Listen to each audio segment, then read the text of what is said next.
France এবং Spain সবচেয়ে দুইটা হাড্ডাহাড্ডি ম্যাচ হতে যাচ্ছে এইবারের বিশ্বকাপে বলা যায়। কারণ দেখেন যে দুইটা দল এবার খেলবে সেমিফাইনালে, ফ্রান্স এবং স্পেন, এখানে কিন্তু একজন 1 নম্বর র্যাঙ্কিং এ, একজন 3 নম্বর র্যাঙ্কিং এ। এবং সবচেয়ে মজার একটা বিষয় হচ্ছে এইবারের বিশ্বকাপের সেমিফাইনালে 4টা দল উঠলো তারা 1 থেকে 4 নম্বর র্যাঙ্কিং, মানে যাকে বলে শিয়ানা শিয়ানে টক্কর। 1 থেকে 4 নম্বর র্যাঙ্কিং এ আছে 4টাই সেমিফাইনালে 4টে দল, এর ভিতর 2টা দল যাবে ফাইনালে। এখন এই ফাইনালে কোন 2টা দল যাবে? 1 আর 2 কি যাবে? এটা হতেই পারে, কেন হতে পারে না? 1 ফ্রান্স, 2 আর্জেন্টিনা, এমনও হতে পারে। সবকিছু অবাক করে দিয়ে স্পেন এবং সেই সাথে ইংল্যান্ড কিন্তু চলে গেল ফাইনালে, এটাও হতে পারে। অস্বাভাবিকের এখন কিচ্ছু নেই। কিন্তু আজকে রাতে যে খেলাটা আছে 1টার দিকে, সেটা মেইন ফোকাস থাকে কিন্তু ফ্রান্স এবং স্পেনকে নিয়ে। কে সবচেয়ে বেশি ভালো খেলবে এবং কে এইবারে সেমিফাইনালটা জয় করে প্রথম দল হিসেবে ফাইনালে নিশ্চিত করবে। আমরা যদি প্রথমে আসি ফ্রান্সের কথা, ফ্রান্সের দেখেন বর্তমানে তারা যেরকম ফুটবল খেলছে, আধুনিক ফুটবল বলেন, তাদের গোল দেওয়ার ধরন বলেন, বিশেষ করে ফ্রান্সের উদীয়মান স্টার বলা যায় না, তিনি আগে থেকে আছেন বা আগে থেকেই তিনি স্টার, এমবাপ্পে অসাধারণ একজন প্লেয়ার। তিনি যেভাবে খেলে থাকেন তার দৌড়ের স্পিরিট একটা ঘোড়ার থেকেও হয়তো বেশি জোরে।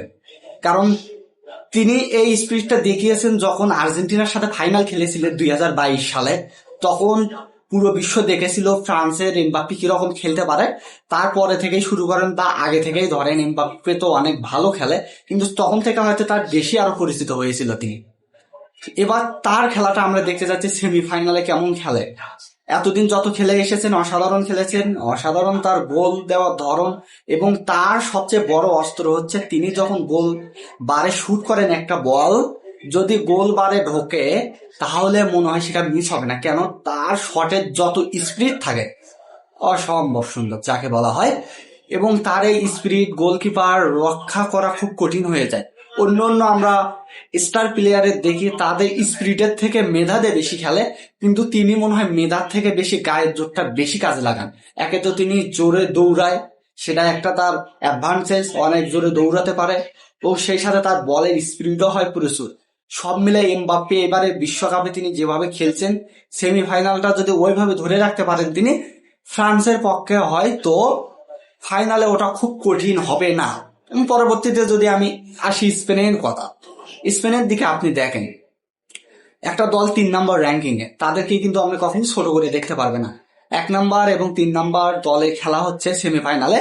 এবং সেখানে সবচেয়ে মজার বিষয় হচ্ছে কি জানেন, স্পেন কিন্তু এত যাবৎ যতগুলো ম্যাচ খেলেছে সবগুলো ম্যাচ ভালো খেলেই এসেছে এবং তাদের উদীয়মান তারকা আছে।